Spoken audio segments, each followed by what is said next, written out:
Studio është Endri Tafani, ekspert i marrëdhënieve ndërkombëtare. Mirë se erdhët zoti Tafani, kënaqësi që jeni në studio. Tashmë syt janë nga Islamabadi në Pakistan, ku do të zhvillohet ky takim.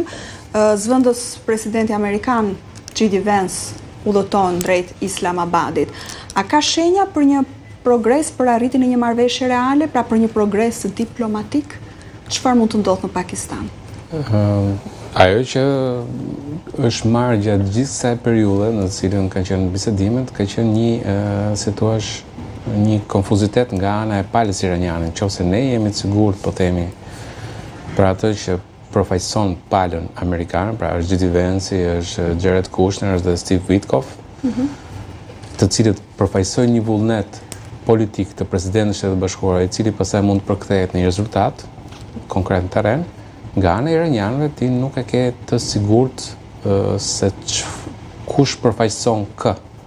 Domethënë në momentin kur është goditur ajo që ka qenë zinxhiri komandues i figurave që ka qenë në Iran, janë goditur, po them, një figurë qendrore si Khamenei, janë goditur kryetarët ose drejtuesit apo generalet e asaj që ka qenë garda revolucionare e Iranit, të cilët janë zëvendësuar pastaj me të tjerë. Njëkohësisht janë goditur edhe figura të tjera klerik apo edhe personazhe që kanë qenë ministra të qeverisë.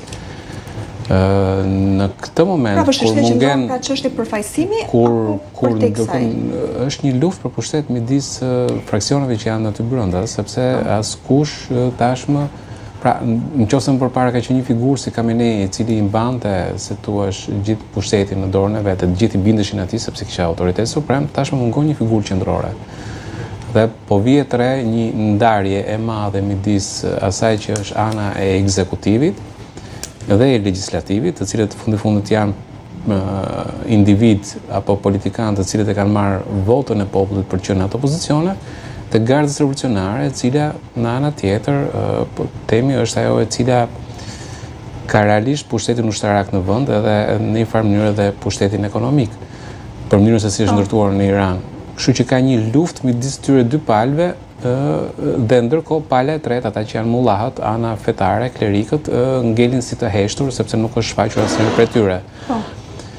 Dhe ky konfuzitet bën atë që, për shembull, nëse ishin para disa ditësh, ministri i jashtëm iranian tha që ngushtica e Hormuzit është e hapur, ndërkohë që doli garda revolucionare tha jo, ngushtica nuk është e hapur, është e mbyllur, dhe kjo është mbrapsht.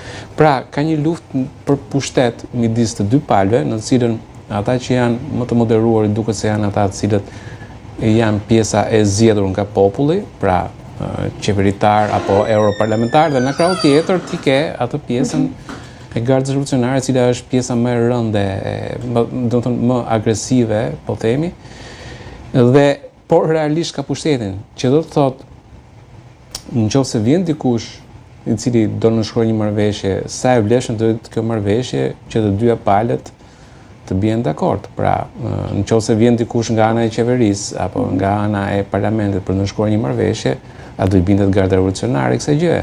Deri tani duket sikur garda revolucionare nuk është se ka ndërmend që të lëshojë. Ka një krizë për pushtet, por gjithsesi Irani është i qartë në qëndrimin që ka në këtë luftë.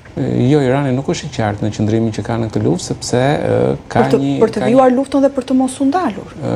Jo, ky është qëndrimi i gardës revolucionare. Ndërkohë që nga ana tjetër, presidenti i vendit, zëdhënësi i parlamentit apo ministri i jashtëm janë për gjetjen e një marrëveshje, sepse problemet e Iranit janë goxha të mëdha. Nuk po thoni që janë të ndara. Njëra palë kërkon vlimin e luftës dhe vazhdimin deri në ekstrem, deri në flijimin e gjithë Iranit të luftës, kjo është gardë revolucionare. Pjesa tjetër kërkon gjetjen e një farë zgjidhje e cila, domethënë, të ruaj Iranin, të ruaj njëkohësisht edhe pushtetin në duart e atyre që e qeverisin. Dhe me gjas në Islamabad, Irani me kë do të përfaqësohet? Kjo është pikpyetja më e madhe. Domethënë, deri tani askush nuk ka një konfirmim. Se kjo do të përcaktonte dhe vimin e luftës pastaj. Po edhe sikur të përcaktojë. Problemi është që në momentin kur në ato dy palët, po themi, pra ti mund gjesh një zgjidhje diplomatike me, po themi, me ministrin e jashtëm dhe të nënshkruash një marrëveshje, armëpushime apo marrëveshje paqe, nëse trupat aty brenda nuk i binden ministrit të jashtëm.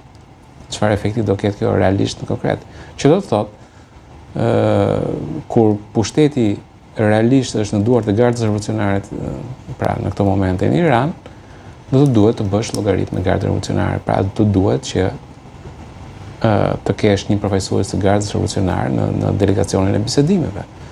Por deri tani Garda Revolucionare ka thënë që ne nuk duam që të bëjmë bisedime, kështu që edhe sikur të vi dikush nga ana ekzekutivit apo e parlamentit të lidhë marrëveshje, do të hasi në vështirësi. Do hasë vështirësi për zbatimin e saj nga ana e. Duke patur parasysh këtë situatë, këtë krizë, këtë luftë për pushtet në Iran, sa janë gjasat për arritjen e një marrëveshje sot në Islamabad, se ky është afati i fundit. Ndryshe fillojnë bombardimet, ka thënë Trump, nëse nuk arrihet një marrëveshje. Ka gjasa atëherë? Gjasat janë që Irani të vazhdojë të bëjë këtë lojën, siç është në ata të cilët kanë para filmat policorë, është polici keq, polici mirë, good cop, bad cop, domethënë që një polic bëhet si bashkëpunëtor, se kur ta qan hallin tjetër bëhet si i nervozuar, në mënyrë të tillë që të marrë maksimumin prej te. Kjo mund të jetë edhe taktike e Iranit në kuptimin e marrjes së kohës apo influencimit të bisedimeve për të arritur kurse më të mira për veten e tyre. Pra, një nga pikat për shkakun që ishte që kërkohesh, po themi, ndalimi i pasurimit të uraniumit për 20 vjet në Shtetet Bashkuara të Amerikës. Irani ishte i gatshëm të pranonte deri në 5 vjet. Pra, nuk po diskutohesh tani që a do e ndaloj apo s'do e ndaloj, thjesht isha afati kohor. Dhe nëse ti bën të fortin, ti mund të këmbgulesh, po themi, te ky afati 5 vjeçar, pra që të duket sikur është një fitore e jotja. Dhe jo afati 20 vjeçar që është Shtetet Bashkuara të Amerikës, është kërkesa e tyre. Pra,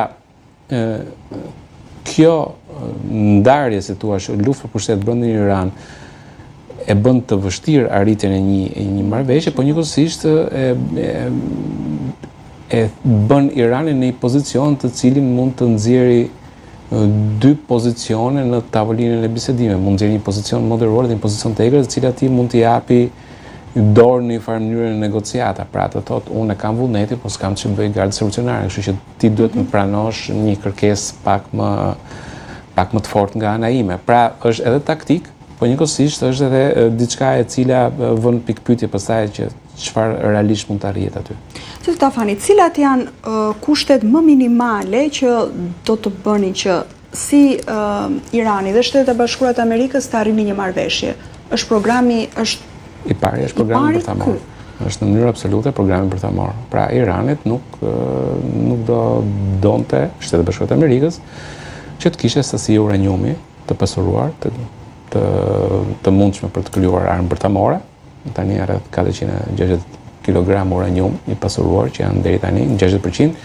Flitet që një sasi rreth 90 kg është e pasuruar deri në 90%. Që do thotë me këtë sasi mund të krijohet një armë bërthamore. Po, mund të krijohet një armë bërthamore dhe pra Irani ka të gjitha kushtet tani. I ka të gjitha kushtet për të krijuar. Donse nuk e ka deri tani, nuk e ka patur.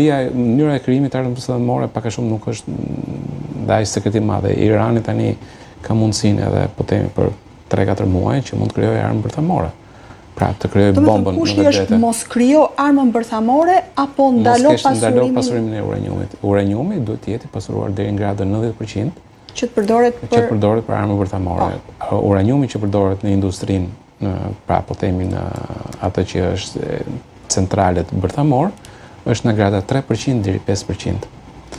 Ke një uranium që përdor për qëllime mjekësore që është pak më i pasuruar, mund të shkojë deri në 15%. Dhe për energji elektrike? Jo, energji elektrike 3 deri 5%. 3 deri 5% duhet. Për disa aplikime të veçanta mund të shkojë deri 15%. Po vajte 20% e sipër, është e sigurt që je duke vajtur për armë bërthamore. Nuk ka asnjë aplikacion në botë mjekësor, shkencor apo çfarëdo lloj tjetër, i cili ty të kërkojë uranium të pasuruar mbi 20%.